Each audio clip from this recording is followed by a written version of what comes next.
गुजारिश है आपका जो ये मौक़िफ़ है ना कि सारी सियासी जमातों में इलेक्शन होने चाहिए, शफाफ इलेक्शन होने चाहिए, क्रेडिबल। मैं ज़ाती तौर पर मुत्तफ़िक हूँ और हमेशा इस बात का मुबल्लिग रहा हूँ, दाई रहा हूँ कि जिस सियासी जमातों में जब तक जमहूरियत नहीं आएगी मुल्क में भी जमहूरियत न मजबूत हो सकती है न परवान चढ़ सकती है। ये बात आपकी दुरुस्त है।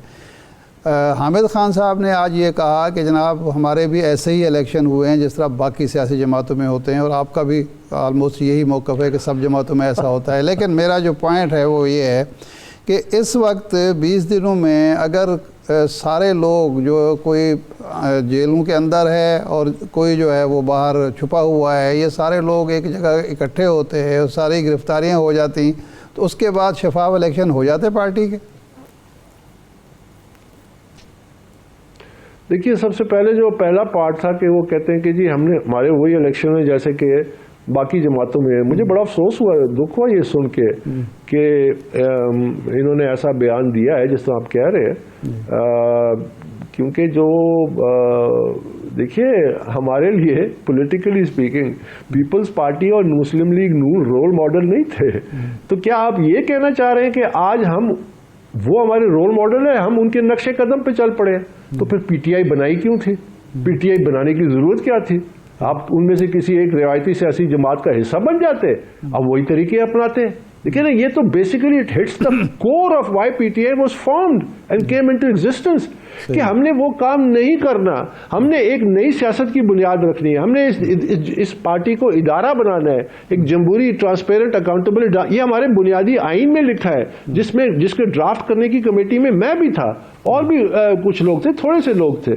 तो हमने उसको ट्रांसग्रेस किया। मैंने कहा ना, 2011 में एक वक्त आया, एक रिवायती सियासत का रास्ता था और एक वो सियासत थी जिसपे हमने पार्टी में साथ हुए और इस मरहले बड़े मुश्किल हालात से गुजरे 16-17 साल। वहां पे पावर पॉलिटिक्स ने प्रिवेल किया और इमरान खान ने वो रास्ता अपनाया जो पिटा हुआ रास्ता था। कभी उजरती सियासतदानों का सहारा लिया, कभी अमीर लोगों का एटीएम मशीनों का सहारा लिया, उनके हवाले कर दी पार्टी। आज उनको वकीलों की जरूरत है, पार्टी वकला के हवाले कर दी। तो ये वो रास्ता है जिसने पार्टी को इस नहज तक पहुंचाया जो आज है। देखिए, ये जो बात करते हैं ना, हम जैसे लोग जो हैं, और मैं अकेला नहीं हूं, और आप देखिए कि आज हमारे साथ एक खातून जो पीटीआई की लेबर विंग की सदर भी थी, वो भी आज उन्होंने दरख्वास्त डाल दी है, और भी बहुत सारे लोग हैं जिन्होंने दरख्वास्तें आज डाली हैं। तो हम लोग एक बहुत बड़े मकसद के असूल पे खड़े हैं। सियासत में आप अपने लिए टाइमलाइन नहीं सेट कर सकते अगर आपका मकसद बड़ा है। अगर आप नेल्सन मंडेला की मिसालें देते हैं तो वो 10वें साल में जेल में मर सकता था, 15वें साल में मर सकता था, 20वें साल में, 27 साल तक वो खामोशी से जेल काटी, बाहर आए, 4 साल और लिए ट्रांजिशन टू डेमोक्रेसी। जब प्रेसिडेंट और चेयरमैन बना एनसी का, पहली टर्म के बाद उसने कहा मैं दोबारा नहीं बनूंगा। क्यों? उसने अपना वोट बैंक ट्रांसफर किया अपनी पार्टी पे। तो ये बड़ी लंबी स्ट्रगल है। अल्लाह हमें जिंदगी दे, हमें सेहत दे, ये हम कामयाब होंगे। वक्त का तयन नहीं कर सकते क्योंकि इसी में पाकिस्तान की बेहतरी है। दूसरा सवाल मेरा था कि मौजूदा हालात में जो पार्टी पर जो वक्त आया हुआ है, क्या ये सारे लोग इकट्ठे हो जाते, मोहम्मद अजहर भी आ जाता, मुराद सईद भी आ जाता, तो उसके बाद इलेक्शन शफाफ हो जाते, ये सारे के सारे जेलों में बैठे होते? नहीं, देखिए, शफाफ इलेक्शन के लिए कुछ बुनियादी तकाजे हैं उसके। मसलन आपका एक पार्टी का एक शफाफ इलेक्शन कमीशन होना चाहिए, उसके शफाफ रूल्स एंड रेगुलेशंस होनी चाहिए, उसकी शफाफ वोटर लिस्ट होनी चाहिए, उसमें क्वालिफिकेशन डिसक्वालिफिकेशन का प्रोसेस आइडेंटिफाइड होना चाहिए, उसमें एक level playing field, open playing field workers को मिलनी चाहिए मुख्तलिफ लेवल्स पे। तो ये तो चीज़ें थी नहीं। अब मैं मजबूर होके पाकिस्तान तहरीक इंसाफ के सेंट्रल ऑफिस गया 1 दिसंबर को 4:30-5 बजे के करीब, और मेरे साथ एक छोटा सा वफ्द भी था पीटीआई के मेंबरान का। पीटीआई के जो वहां करते थे, हमने उनसे सिर्फ ये दरख्वास्त की कि हमें कागजात नामजदगी दें। नहीं, जब टाइम सॉरी कता कलामी माफ, जब 3 बजे उनका जो इलेक्शन शेड्यूल जो उन्होंने दिया था, 3 बजे वक्त ही ख़त्म हो गया था, तो आप 4:30 बजे क्या लेने गए थे वहाँ? आप मुझे कोई एक दस्तावेज दिखा दें जिसमें 3 बजे का टाइम लिमिट था। ये टाइम लिमिट तो उस वक्त आया जब मैं जा चुका था और वापस आ चुका था और एविडेंस आ चुका था कि इनके पास कुछ भी नहीं है।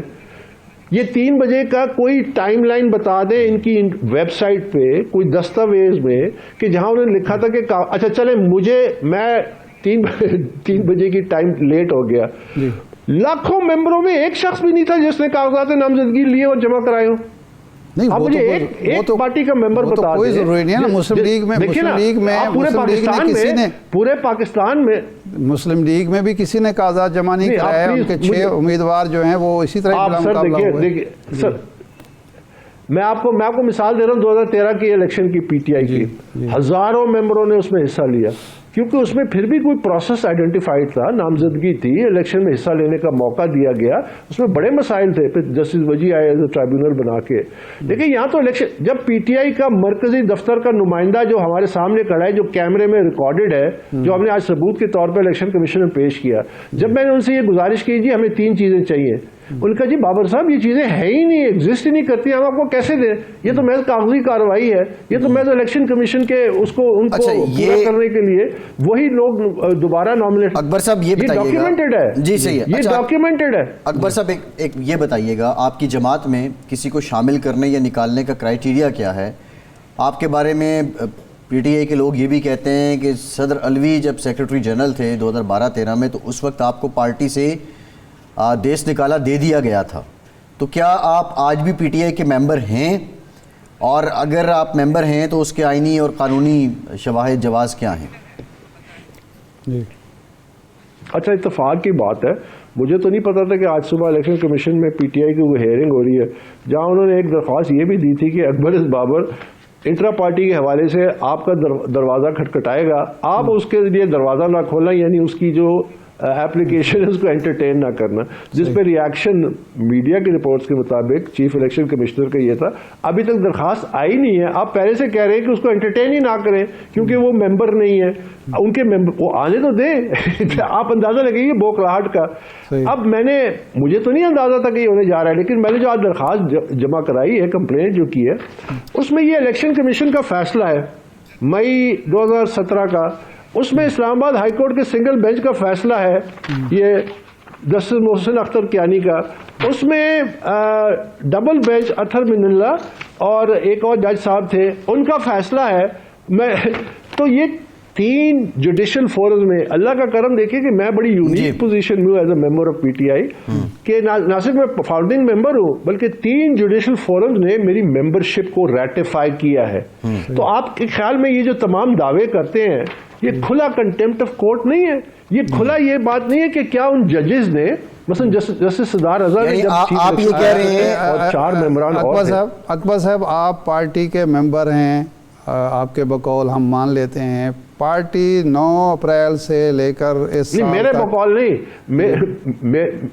चलो अदालती फैसले के मुताबिक पार्टी आइन के मुताबिक आप मेंबर हैं, आप पार्टी आइन के मुताबिक अदालती फैसले के मुताबिक मेंबर हैं पार्टी के, ये ठीक है।